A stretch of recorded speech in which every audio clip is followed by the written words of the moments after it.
আসসালামু আলাইকুম viewers, jazz cooking studio থেকে আমি ফারজানা আজ আপনাদের করে দেখাবো একটি দারুণ মজার শাকের রেসিপি। আজ করে দেখাচ্ছি লাউ শাক, শিম আর আলু দিয়ে বাগার দেওয়া একটি মজাদার ভাজি। এই লাউ শাকের এই ভাজিটি খেতে দারুণ সুস্বাদু এবং হেলদি। আশা করি আমার আজকের এই রেসিপিটি আপনাদের ভালো লাগবে। পুরো ভিডিওটি দেখার জন্য অনুরোধ রইল। লাউ শাকের এই মজাদার ভাজিটি করার জন্যে আমি নিয়ে নিয়েছি কিছু ফ্রেশ লাউ শাক। এগুলোকে ধুয়ে পরিষ্কার করে আমি একটু পাতাগুলোকে ছিঁড়ে নিয়েছি। আর নিয়ে নিয়েছি সাথে আমি কিছু শিম। আমি এখানে 10-12টা শিমকে আমি একটু এরকম ছোট ছোট টুকরো করে কেটে নিয়েছি। আর একটি বড় সাইজের আলুকে আমি এরকম কিউব কাট করে ছোট ছোট ডাইসের মতো করে নিয়েছি। শাকগুলোকে আমি একটি প্যানে সামান্য পানি, হাফ কাপের মতো আর হবে, সামান্য পানি আর কোয়ার্টার চা চামচ হলুদের গুঁড়ো দিয়ে একটু ভাপিয়ে নিব। আমি পানিটাকে শাকের সাথে শুকিয়ে নিব। পানিটা আমি ড্রেন করে ফেলে দিব না, আমি শিমগুলোকেও সাথে দিয়ে দিচ্ছি। শাকের সাথে শিমগুলো আমার কিছুটা ভাপানো হয়ে আসবে।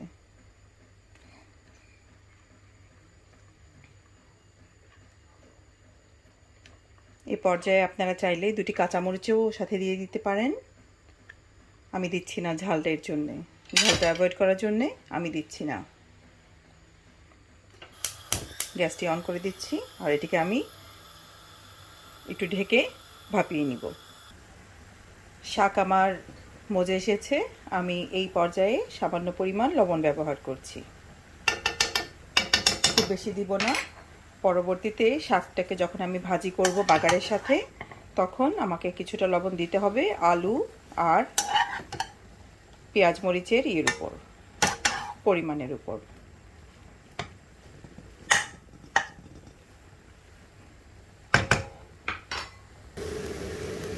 শাকগুলো আমার মোটামুটি ভাপানো হয়ে গিয়েছে। আমি এই পর্যায়ে ঠিক নামানোর মিনিট খানেক আগে আমি আলুগুলো দিয়ে দিচ্ছি, যাতে আলুগুলো সামান্য নরম হয়ে আসে। আমি বেশিক্ষণ আর রাখবো না, আমি জাস্ট মিনিট খানেক এটিকে আরেকটু চুলায় রাখবো।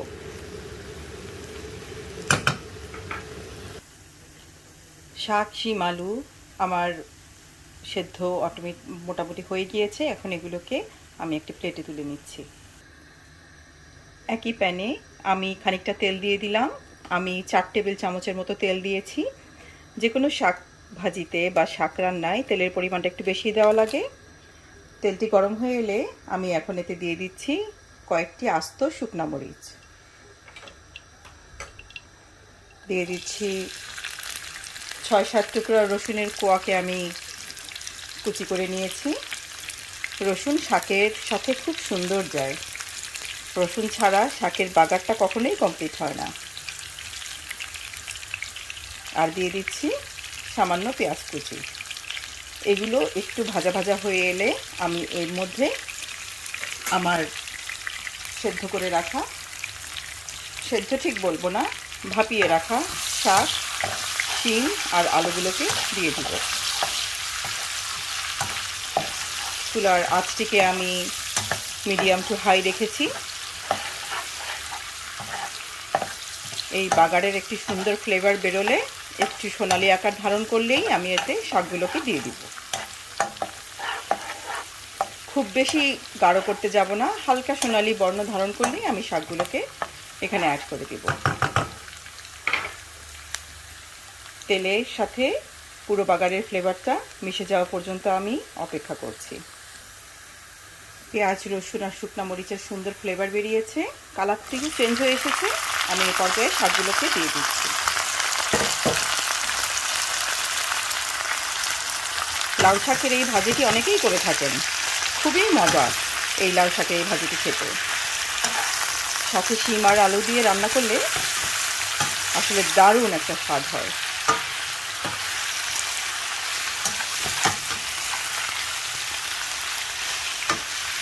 এই পর্যায়ে লবণটা টেস্ট করে সামান্য লবণ অ্যাড করতে হবে।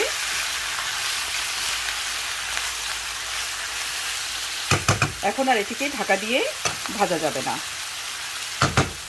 এটিকে জালটাকে মিডিয়ামে রেখে চুলার আঁচটাকে শাকগুলোকে ভেজে নিতে হবে। ভিউয়ার্স, কাছে থেকে আমি খুব সুন্দর ফ্লেভার পাচ্ছি, মনে হচ্ছে এখনই 1 প্লেট গরম ভাত দিয়ে শাক দিয়ে খেয়ে উঠি। খুবই মজার এই লাউ শাক ভাজা, আপনারা অবশ্যই বাসায় ট্রাই করবেন। শাক তো বরাবরই হেলদি, তাই শাক খেতে কোনো বারণ নেই। দারুণ স্বাদের এই লাউ শাক ভাজা মরিচের পরিমাণ কম দিয়ে বাচ্চাদের মাঝেও অনায়াসেই দেয়া যায়। শাক ভাজা প্রায় হয়ে এসেছে, আমি আর 2 মিনিটের মতো একটু ভেজে নিব। আমি আলুগুলোকে একটু ভাজা ভাজা করে নিব, তাহলে খেতে খুব ভালো লাগবে। শিম আলু দিয়ে কচি লাউ শাক ভাজা আমার একদম কমপ্লিট হয়ে গেছে। আমি একটি ডিশে তুলে নিচ্ছি। ভিউয়ার্স, দেখুন দেখতে কতটা লোভনীয় লাগছে, মনে হচ্ছে না এখনই 1 প্লেট ভাত নিয়ে খেয়ে নিই? সত্যি দেখতে যেমন সুস্বাদু, খেতেও তেমন সুস্বাদু। আশা করি রেসিপিটি আপনারা বাসায় ট্রাই করবেন। খুবই সহজ, মজাদার এবং হেলদি এই রেসিপিটি যদি আপনাদের ভালো লেগে থাকে অবশ্যই বাসায় ট্রাই করবেন। কমেন্ট বক্সে করে গিয়ে কমেন্ট করে জানাবেন কেমন লাগলো রেসিপিটি। আর আমার চ্যানেলে গিয়ে চ্যানেলটিকে লাইক, শেয়ার এবং সাবস্ক্রাইব করার অনুরোধ রইল। ফিরে আসবো আরও একটি রেসিপি নিয়ে।